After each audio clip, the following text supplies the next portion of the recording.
Apalagi di zaman modern ini, di zaman fitnah ini, kita harus menjelaskan secara detail. Fulan inilah yang melakukan kesalahan, fulan inilah yang membahayakan terhadap akidah dan umat. Mana ini dia jelas Khawarij ya. Dari tindak tanduk dan sikap setelah ucapannya, ini bisa 99,9% dia penganut Khawarij itu. Dia penganut Khawarij itu. Orang-orang macam Fahim ini sangat membahayakan saya kira. Bukan membentengi akidah tetapi melemahkan akidah. Bukan mempersatukan umat tetapi memecahkan umat. Sabda Nabi Muhammad yang suci ditujukan kepada saudaranya yang muslim untuk menganggapnya sama dengan Dajjal. Astagfirullahaladzim. Kalimatu hakin yuradu biha batil. Harus paham nih. Jangan sampai kita terbuai oleh kalimat haknya tetapi ditujukan kepada sesuatu yang batil. Robohkan akidah, membuat lemah akidah, membuat remeng-remeng. Salah satunya adalah Islam Nusantara. Ye, goblok, tepaham wae maneh. Jangan-jangan yang merusak akidah itu ya benteng akidah itu sendiri.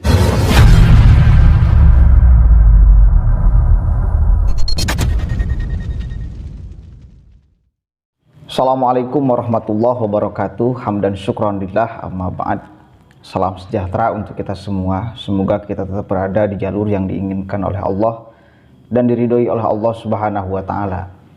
Sahabat-sahabat sekalian, banyak sekali permintaan kepada saya untuk melihat channel Benteng Akidah. Luar biasa ya, namanya saja sudah mengerikan, Benteng Akidah. Artinya bahwa yang berada di channel tersebut itu tugasnya membentengi akidah supaya tidak tersesat ke jalan yang belok, harusnya ke jalan yang lurus. Kita ketahui bersama siapa Fahim ini ya. Dia selalu mengatakan di channelnya adalah NU garis lurus. Satu kali lagi, NU garis lurus. Padahal tidak ada NU garis-garisan, NU ya NU saja. Kalau misal Anda tidak mengakui ke-NU-an secara struktural, berarti Anda bukan NU. Hep, sakitu.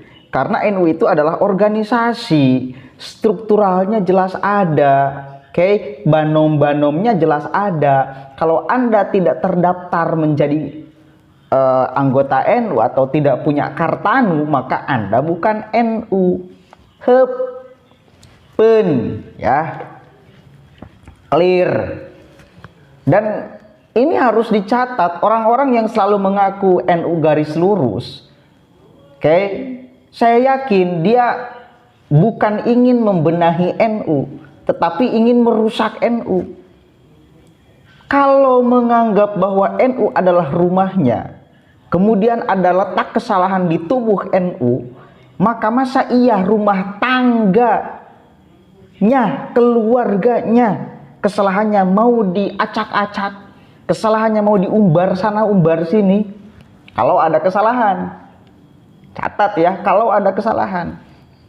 Pertanyaannya, dia katakan tidak sepakat terhadap beberapa orang yang ada di tubuh Nahdlatul Ulama. Dia seringkali mengatakan Kiai Said Akil Siraj, bahkan ketua PBNU hari ini dia katakan Syiah kok. Dia katakan liberal kok. Pertanyaan sederhana sebetulnya, kalau memang Kiai Said Akil Siraj itu Syiah atau liberal, pernah gak? Ini kita kemudian dihubungkan dengan fakta ya.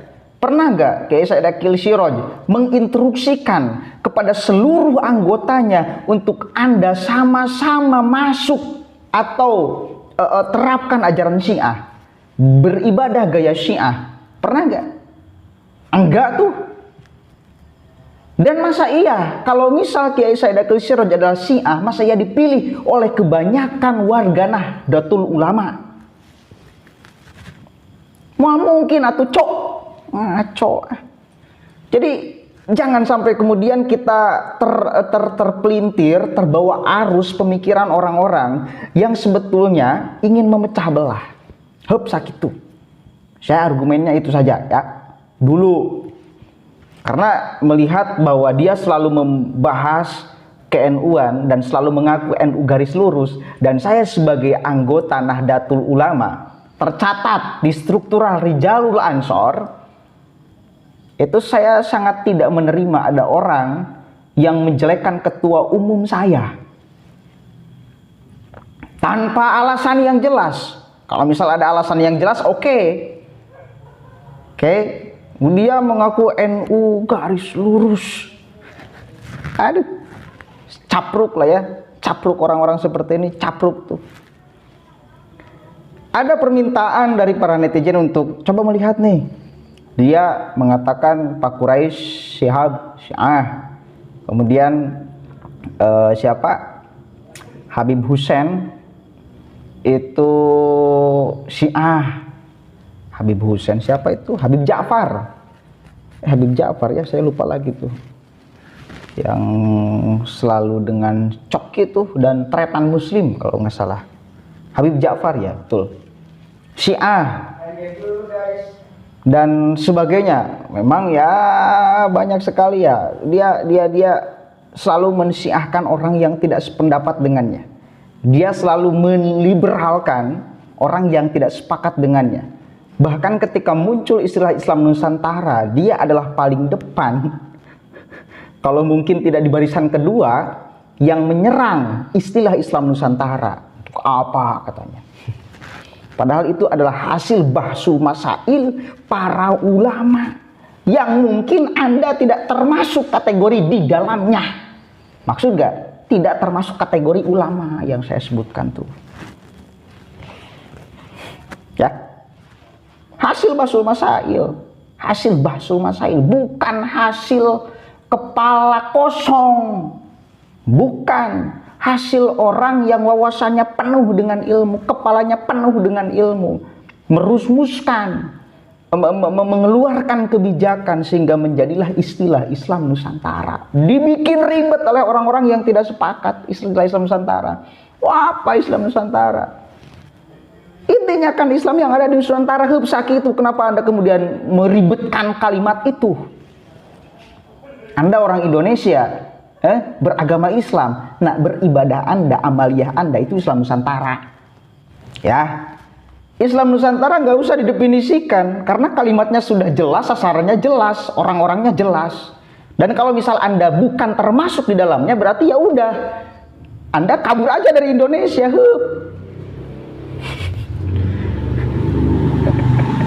Nggak usah hidup di Indonesia.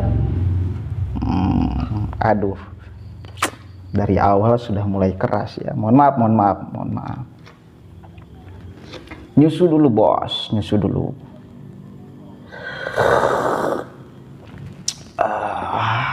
Mantap. Kita langsung reaction video Kang Pahim ini ya. Bismillahirrahmanirrahim. Fa'asa ayyatuba minhul alim, dan padahal itu adalah satu kesalahan daripada orang alim tersebut. Suatu saat orang alim bisa saja bertaubat. Wan nasu ya'khuduna bihi, sedangkan manusia, sedangkan orang-orang awam akan tetap menganggap itu adalah suatu kebenaran. Nah, ini adalah salah satu hujjah atau dalil bagaimana kita, apalagi di zaman modern ini, di zaman fitnah ini, kita harus menjelaskan secara detail. Cuplikan dulu ya. Inilah yang cuplikan dulu, biarkan aja. Fulan inilah yang membahayakan terhadap akidah dan umat. Rizik sekalipun selaku duriannya Rasulullah saya hormat, tapi soal isi ceramahnya belum tentu saya taat kepada beliau. Ini Indonesia sampai nganggo Pancasila, muncul istilah NKRI. Oh, ada ceramah Gus Miftah di dalamnya. Berarti ngeritik Janganlah Gus betul-betul fanatik terhadap Rasulullah SAW. Jangan apalagi terhadap ulama-ulama atau tokoh-tokoh yang sudah ngeprank umat, di mana-mana ngeprank umat, di mana-mana menghujat yang lain. Oh, itu nggak bisa baca kitab. Anda yang suka menghujat saudara. Ternyata dia sendiri adalah. Anda yang belum subscribe channel Benteng Akidah ini, subscribe ya. Saya sarankan untuk Anda sekalian subscribe tuh channel Benteng Akidah biar akidah Anda terselamatkan. Kami insya Allah kita akan bersama-sama membangun dakwah ini dan menyebarkan kebaikan kepada umat. Keinginan kami hanya semata-mata ingin mendapatkan ridho daripada Allah Subhanahu wa taala. Amin ya Allah ya Rabb. Tersebarnya dakwah ini dengan tersampaikannya risalah ini kepada umat seluas-luasnya. Amin. Demikian. Jangan lupa sekali lagi subscribe.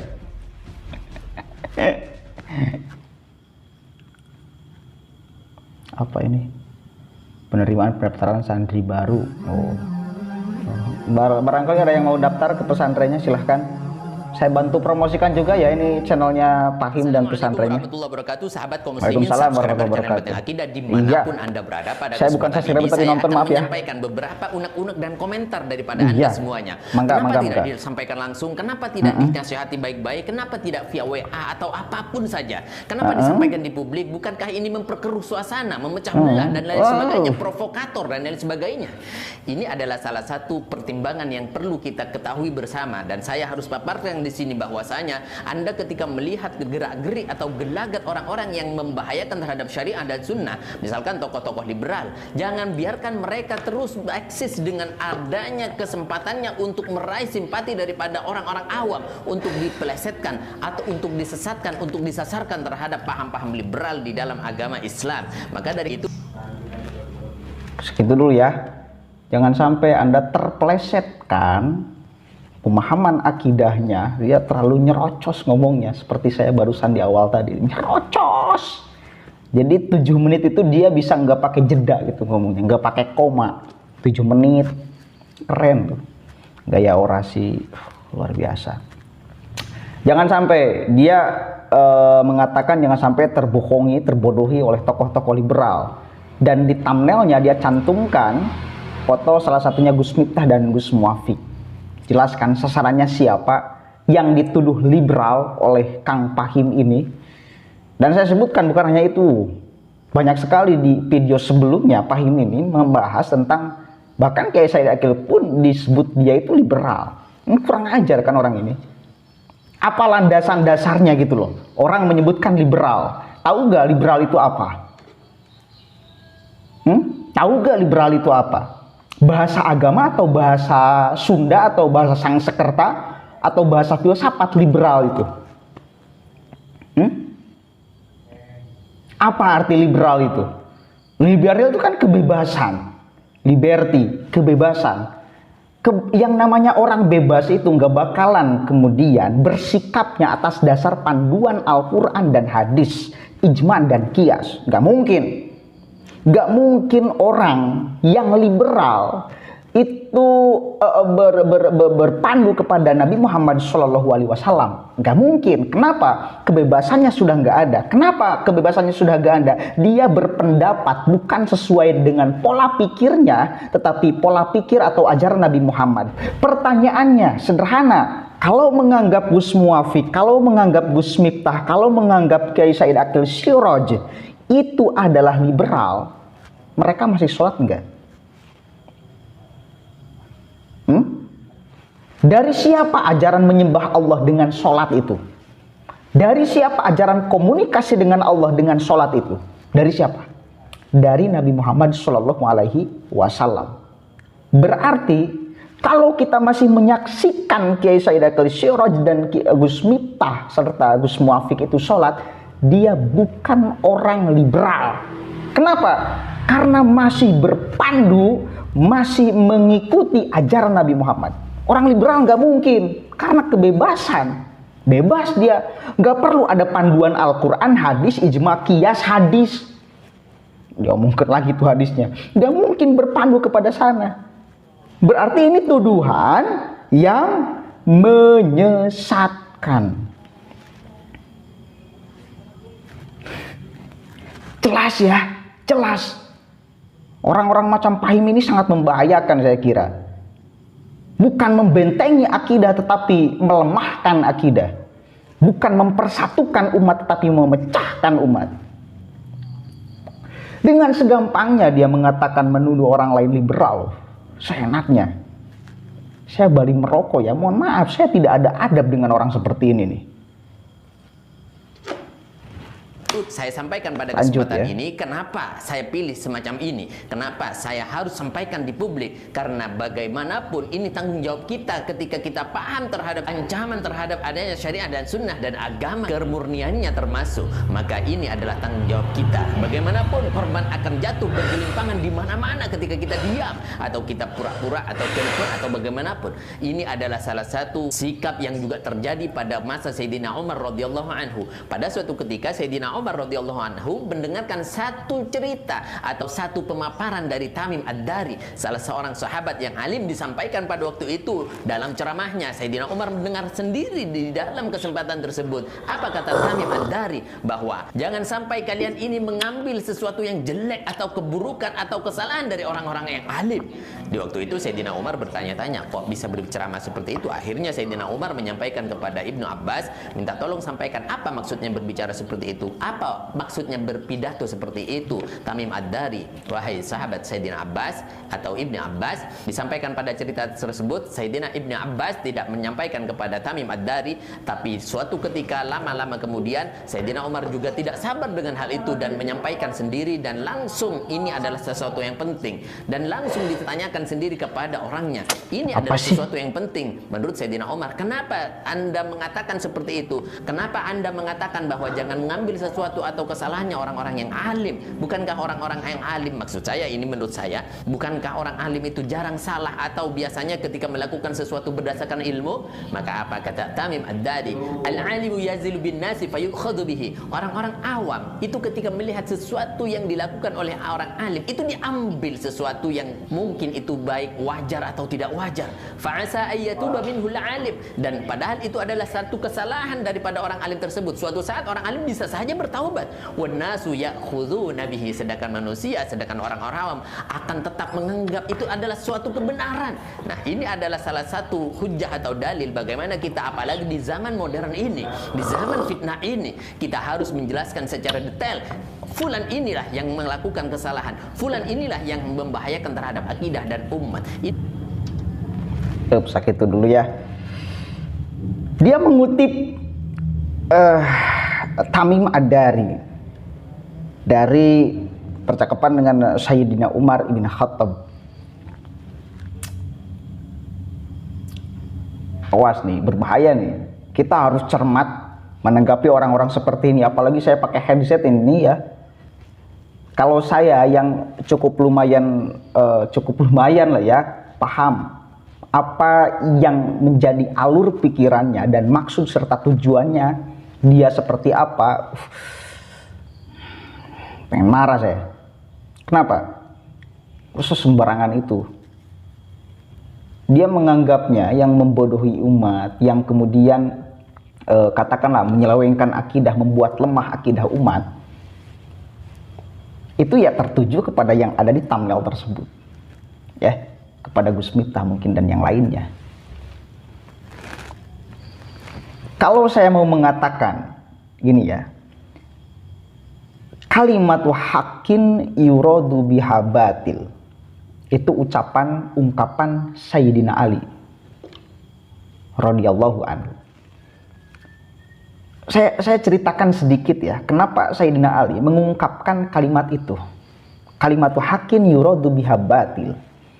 Karena pada saat itu ada sekelompok orang atau kaum yang memakai, ya, garis bawah ini, yang memakai landasan Al-Quran untuk mengkafirkan sesama umat Islam, termasuk Sayyidina Ali.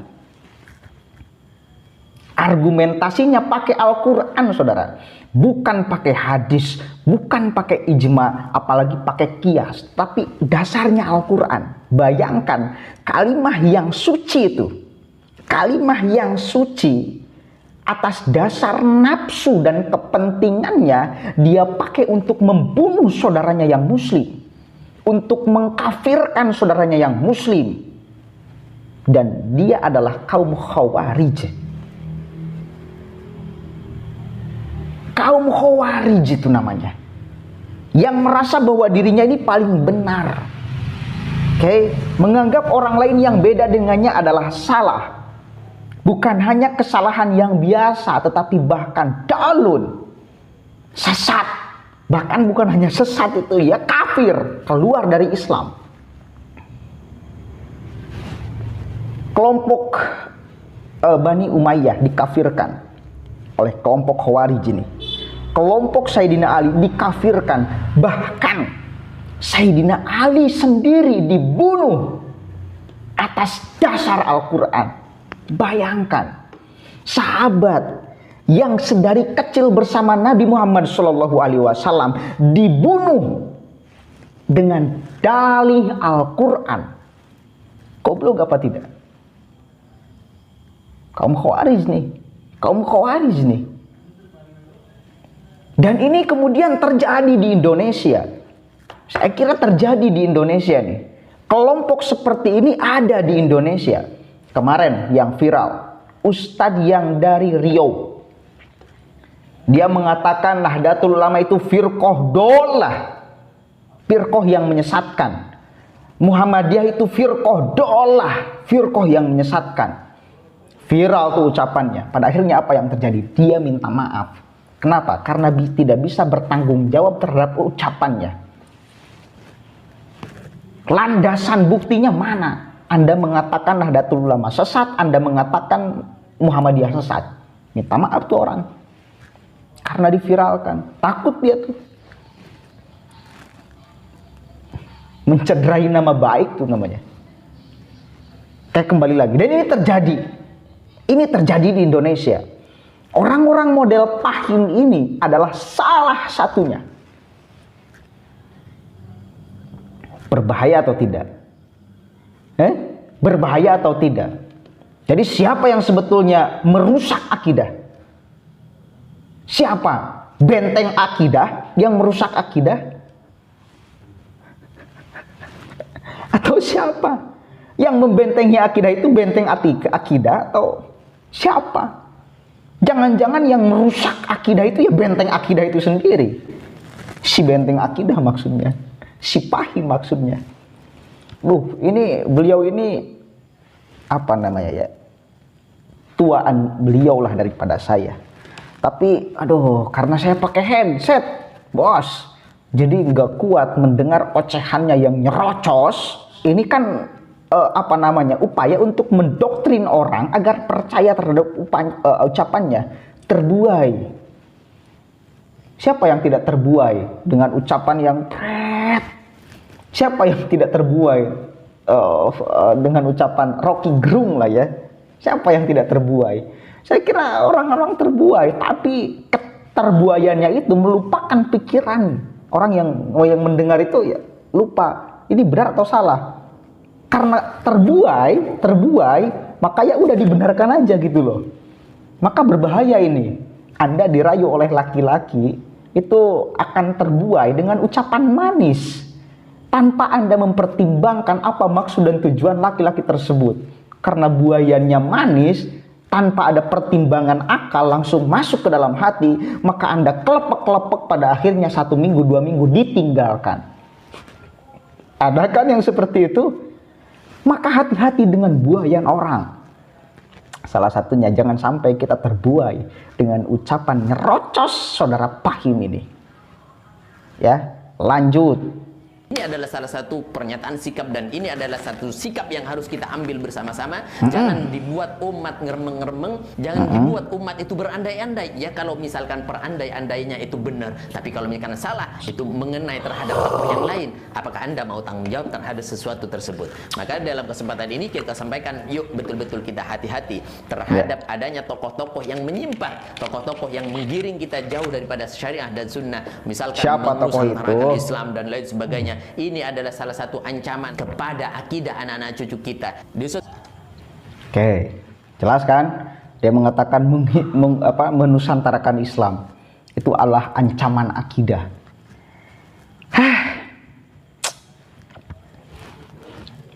Ini saya harus pura-pura bego, pura-pura goblok, pura-pura tolol, atau pura-pura apa nih? Melihat orang seperti ini nih. Apakah harus saya menjabarkan ulang terhadap Islam Nusantara? Tadi prolog saya sudah mengatakan sedikit, dia bahas tuh di dalamnya kan perumpamannya ya, dia mengatakan yang merobohkan akidah, membuat lemah akidah, membuat remeng-remeng, salah satunya adalah Islam Nusantara. Iye, goblok, teu paham wae maneh.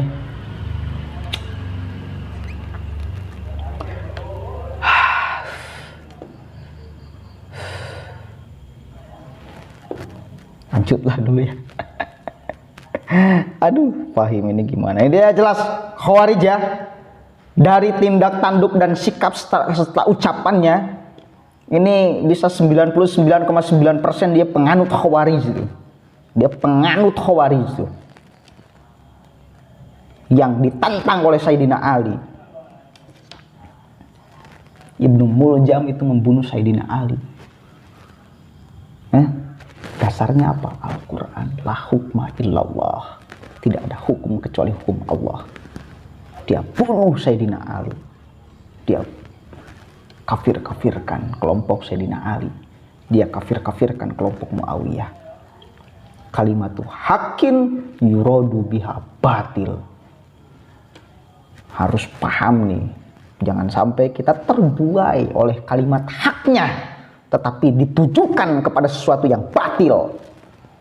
Lanjut. Ketika baginda Rasulullah SAW menyampaikan lawairud dajjal akhwafuni ala Dia ngutip lagi nih, betul-betul Rasulullah. saya takutkan, saya khawatirkan selain daripada dajjal, saya khawatirkan ini dia yang paling mengancam kepada umatku. Siapa? Yaitu a'immatan mudillin, yaitu para tokoh, imam, figur atau siapapun yang menyesatkan. Ini adalah salah satu tantangan bagi kita, PR bagi kita untuk saling mengingatkan, menjaga umat baginda Rasulullah SAW yang selalu dikhawatirkan untuk tersesat daripada jalannya. Na'udzubillah summa na'udzubillah. Oke. Pesan Nabi Muhammad SAW yang sama katakanlah ya dengan Dajjal itu ya, tokoh-tokoh yang melenceng katakanlah ya, tokoh-tokoh yang menyesatkan, tokoh-tokoh yang membuat akidah remuk, katakan seperti itu ya.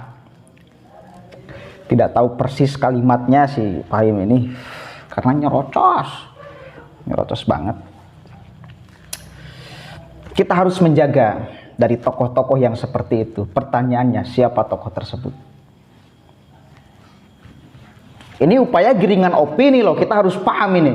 Ini upaya giringan opini saudara Fahim untuk menunjukkan tokohnya itu tersebut siapa.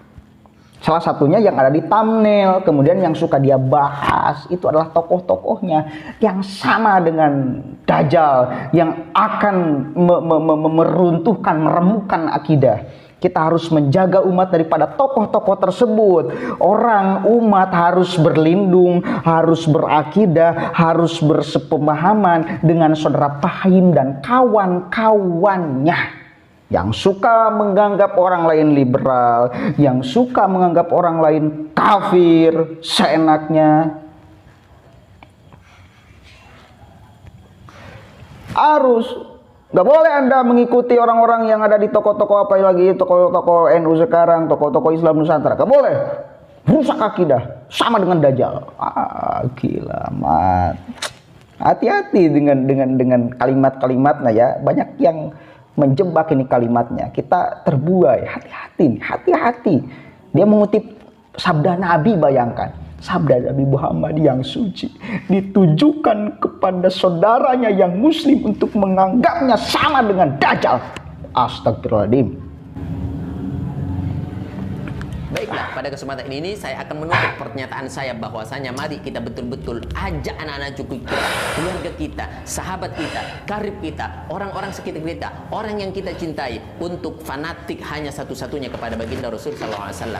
Maka pada kesempatan ini pula saya akan menyampaikan di suatu ketika Rasulullah SAW mendengar sahabat-sahabat mereka menyampaikan pernyataannya, kecintaannya, mengunggulkan Nabi ini, Nabi Ibrahim, Nabi Musa dan lain sebagainya. Di waktu tersebut Rasulullah SAW merasa mungkin khawatirnya ini akan menjadi sumber campur aduknya ajaran atau paham wallahu a'lam. Ini hanya Rasulullah SAW yang lebih tahu tentang hal itu. Maka melihat fenomena itu, melihat sahabat-sahabatnya saling mengunggulkan Nabi ini, lalu Rasulullah SAW menyampaikan, "Lau kana Musa hayyan baina azhurikum ma halalahu illa ayyattabi'ani," kata Nabi. Seandainya Nabi Musa alaihissalam hidup di antara kita, di antara aku aku dan kamu hari ini, maka pasti Nabi Musa maksud saya ikut kepadaku, kata Nabi SAW. Artinya apa? Jagalah betul-betul fanatik terhadap Rasulullah SAW. Jangan apalagi terhadap ulama-ulama atau tokoh-tokoh yang sudah ngeprank umat, di mana-mana ngeprank umat. Udah segitu aja dulu ya. Jangan kita fanatik bahkan kepada para nabi, bahkan kepada Nabi Muhammad SAW, apalagi kepada para tokoh, apalagi yang suka ngeprank umat. Ya jangan fanatik. Ya orang Khawarij juga kan fanatik kepada Al-Quran, ya. Itu harus dicatat tuh, orang Khawarij itu fanatik, seolah-olah apa yang disampaikan oleh Al-Quran itu tok tafsirannya sampai kepalanya, sehingga seenaknya dengan dasar la hukma illallah tanpa ada penafsiran yang jelas, seenaknya menggunakan akalnya, kemudian ditujukan untuk mengkafirkan saudaranya yang muslim. Bahkan satu lagi saya katakan Sayyidina Ali. Ya iya. Jadi orang-orang seperti ini kan slogannya, mari kita kembali kepada Al-Quran dan hadis. Anda mengajak orang kembali kepada Al-Quran dan hadis. Kita itu sudah dari dulu di dalam Al-Quran dan hadis. Anda aja yang kembali mungkin sudah jauh dari Al-Quran dan hadis.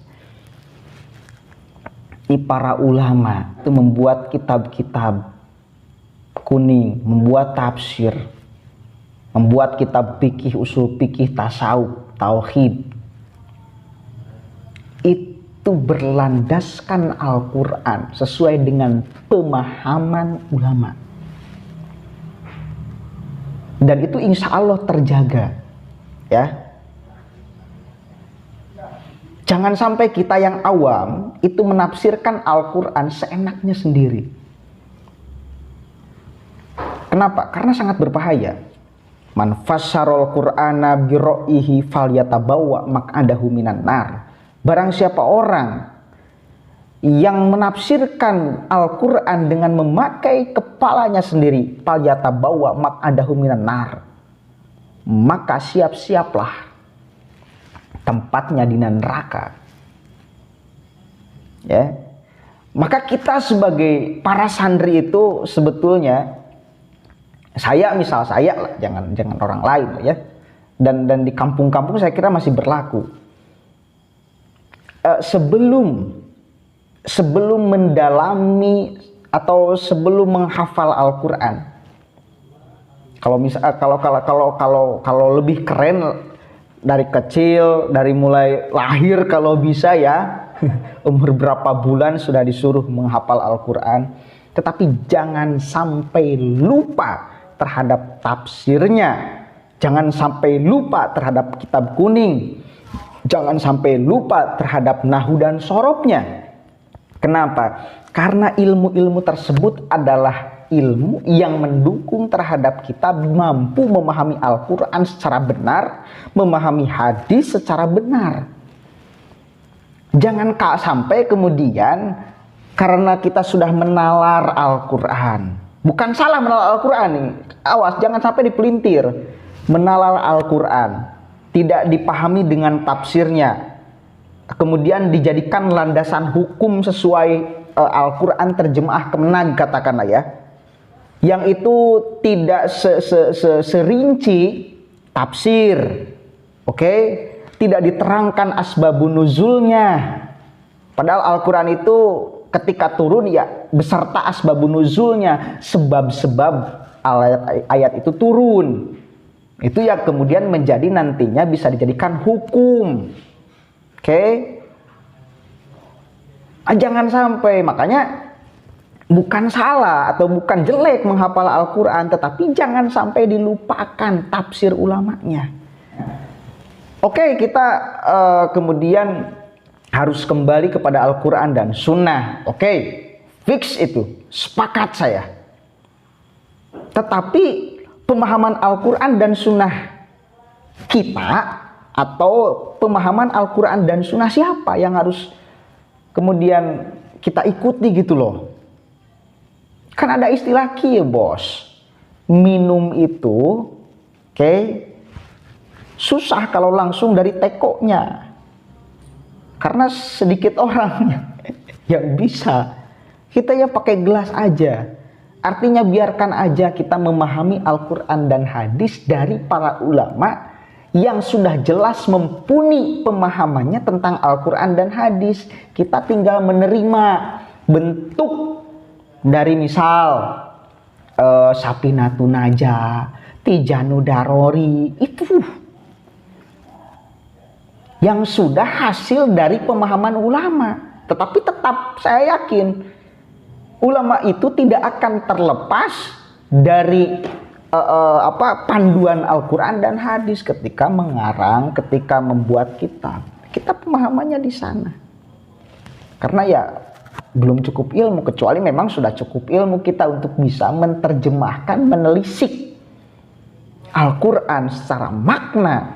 Karena kan Al-Quran itu dohiruhu anikun wabatinhu amikun.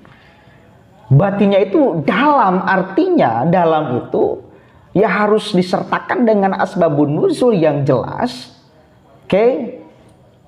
Harus benar-benar konteksnya dapat. Ayat ini turun ketika sedang apa nih Nabi Muhammad. Maka bisa dijadikan landasan pada akhirnya nanti. Dan pada akhirnya sikap kita tidak akan keliru menggunakan ayat tersebut. Jangan terlalu panjang. Itulah cukup ya. Lanjut nih. Di mana-mana menghujat yang lain, oh itu tidak bisa baca kitab, Tengku Zulkarnain tidak bisa baca kitab. Ternyata dia sendiri adalah orang yang tidak bisa baca kitab. Masya Allah, na'udzubillah. Kita jauhkan umat Rasulullah SAW dari pengaruh dan prank-prank orang-orang semacam itu yang tidak bertanggung jawab. Semoga kita diselamatkan akidah bersama-sama, hidup Amin. bersama syariat dan sunnah, cinta terhadap Nabi, satu-satunya orang, satu-satunya figur, satu-satunya tokoh yang dikagumi dan difanatiki adalah baginda Rasul Sallallahu Alaihi Wasallam. Semoga kita mendapatkan syafaatnya. Amin ya rabbal alamin. Assalamualaikum warahmatullahi wabarakatuh. Oke.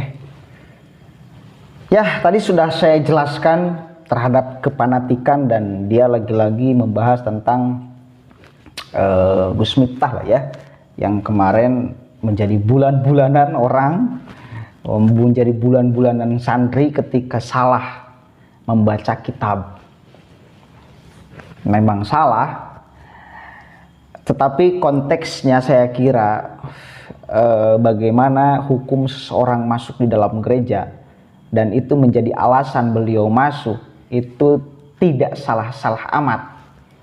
Membaca ya salah, tapi konteksnya tidak salah. Karena kan hadis itu menceritakan tentang ada beberapa ulama yang membolehkan orang masuk ke dalam gereja. Ada yang mengatakan haram, ada yang mengatakan makruh, ada yang mengatakan boleh gitu loh. Salah satunya yang mengatakan haram itu adalah madhab Imam Syafi'i. Tetapi ada juga sebagian dari madhab Imam Syafi'i yang membolehkan jika di sana ada kemaslahatan. Imam Abu Hanifah, dia itu memakruhkan, nggak boleh kita sebagai umat Islam masuk dalam gereja. Imam Ibnu Hambal, dia mengatakan makruh hukumnya seorang masuk ke dalam gereja. Ada juga sebagian dari madhab Imam Hambali yang membolehkan. Gus Miftah saya yakin madhabnya Imam Syafi'i. Berarti kan Imam Syafi'i ini ada dua nih pendapatnya. Ada yang mengatakan haram, ada yang mengatakan boleh. Asal ada kemaslahatan di sana. Ya mungkin Gus Miftah pakai argumentasi itu. Dalilnya jelas, penanggung jawabnya ada, kemaslahatannya saya kira ada. Jelas ya. Allahul muwaffiq ila aqwamit thariq. Wallahu a'lam bishawab. Assalamualaikum warahmatullahi wabarakatuh.